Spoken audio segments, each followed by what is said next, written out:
अंबरनाथ तालुक्यामधील वडगावपान ह्या गावामध्ये आज अतिशय दुर्दैवी घटना घडली.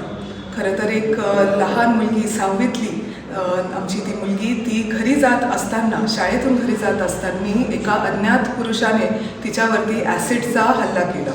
खरं ही मुलगी जिथून जात होती त्या रस्त्यावरती CCTV वगैरे काहीच नव्हतं आणि कुणी का बरं केलं आहे ते अजूनही कोणाच्या लक्षात येत नाही आहे. मला प्रशासनाला आणि शासनाला दोघांना विनंती करायची आहे की आपल्याला तो गुन्हेगार शोधून त्याच्यावरती कडक शिक्षा झाली पाहिजे. ह्याच्यावरती जे काही पावलं तुम्हाला घ्यायचे आहेत ते सर्व घेतले पाहिजे. सगळं राजकारण, पक्ष, धर्म, जात ह्या सगळ्या गोष्टी बाजूला ठेवून आपल्या मुलींची सुरक्षा हे सर्वात प्रमुख आपली गोष्ट पाहिजे. खरं आपण छत्रपती शिवाजी महाराजांच्या महाराष्ट्रामध्ये राहत आहोत, जिथे एका मुलीच्या किंवा महिलेचा अपमान झाला तर महाराजांनी चौरंग आखला होता. अशा महाराष्ट्रामध्ये अशा जेव्हा घटना घडतात ते अतिशय दुर्दैवी आहे. खरं तर कालसुद्धा एक दुर्दैवी घटना घडली की एक तरुणीने लग्नाला नकार दिला तर त्या मुलाने तिच्यावरती चाकूचा हमला केला. ही खूप खूप दुर्दैवी घटना अशा घडताना आपल्याला आपल्या तालुक्यामध्ये, जिल्ह्यामध्ये, राज्यामध्ये आणि देशामध्ये होताना दिसत आहेत. मला एवढंच सर्वांना विनंती करायची आहे की कडक कायदा मुलींच्या सुरक्षेसाठी, महिलांच्या सुरक्षेसाठी कडक कायदा हा झालाच पाहिजे. हे आपली प्रायोरिटी, टॉप प्रायोरिटी म्हणून आपल्या सरकारने त्याच्यावरती काम केलं पाहिजे.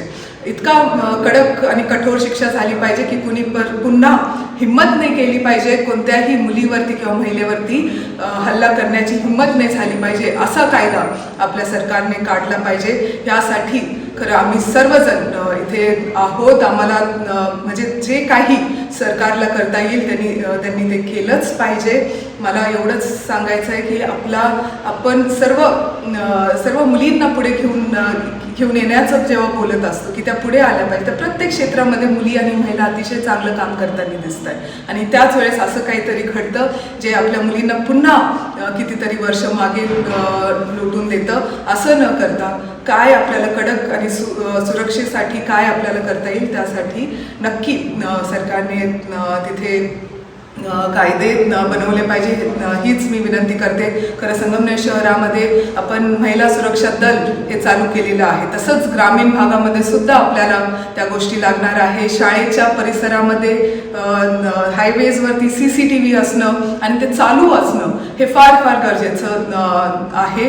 ह्या काळामध्ये आपण सर्वजणांनी खरं ह्या परिवाराबरोबर, ही मुलगी अतिशय लहान 6वीतली 13 वर्षाची, तिला वडील नाही, आई अतिशय गरीब परिस्थितीमध्ये राहते, ती तिच्या मामांकडे शिक्षण घेत होती. असं असताना असं काहीतरी घडणं हे अतिशय दुर्दैवी आहे.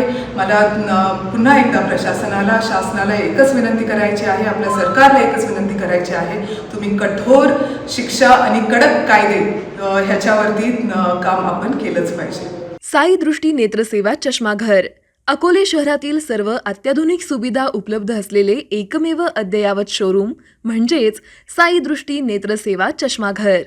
आमच्याकडे Titan, Fastrack, Puma, Oakley, Velocity, CK, RayBan, ID, Vogue, Police, Stepper, Scott, Carrera, Tommy Hilfiger, Killer, Crizal, Zeiss, Prime, Bronzer, Yash, Bausch and Lomb, Johnson and Johnson, Alcon आदी कंपन्यांच्या फ्रेम्स, सनग्लासेस, लेन्सेस व कॉन्टॅक्ट लेन्सेस योग्य दरात उपलब्ध.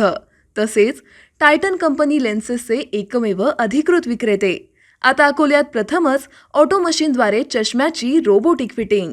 Progressive चष्म्यासाठी डोळ्यांचे व चष्म्याचे अचूक मोजमाप करण्यासाठी जाईस कंपनीचे सॉफ्टवेअर असलेला ॲपल कंपनीचा टॅब. तज्ज्ञ ऑप्टोमेट्रिस्टकडून कॉम्प्युटरद्वारे डोळ्यांची मोफत तपासणी, डोळ्यांची मायक्रोस्कोपिक तपासणी, काच बिंदूचे अचूक निदान करण्यासाठी डिजिटल टोनोपेनद्वारे डोळ्यांचे इंट्राऑक्युलर प्रेशर मोजणे, पॅकीमीटरद्वारे बुबुळाची जाडी मोजणे, कॉन्टॅक्ट लेन्सेसच्या अचूकतेसाठी कॅरेटोमीटरद्वारे बुबुळाचं मोजमाप करणे आदी अत्याधुनिक सुविधा उपलब्ध असलेले अकोले शहरातील एकमेव चष्माघर. आपल्या अनमोल डोळ्यांच्या समस्येसाठी बिर्ला आय हॉस्पिटल नाशिक यांच्या माध्यमातून तज्ज्ञ डॉक्टर दर गुरुवारी सकाळी 10:30 ते 3:30 पर्यंत साई दृष्टी नेत्रसेवा चष्माघर इथे उपलब्ध राहतील. आमचा पत्ता साई दृष्टी नेत्रसेवा चष्माघर, अकोले बसस्थानकाच्या मागील बाजूस जय महाराष्ट्र हॉटेलच्या पाठीमागे अकोले, तालुका अकोले, जिल्हा अहमदनगर. संपर्क 91 36 52 93 93.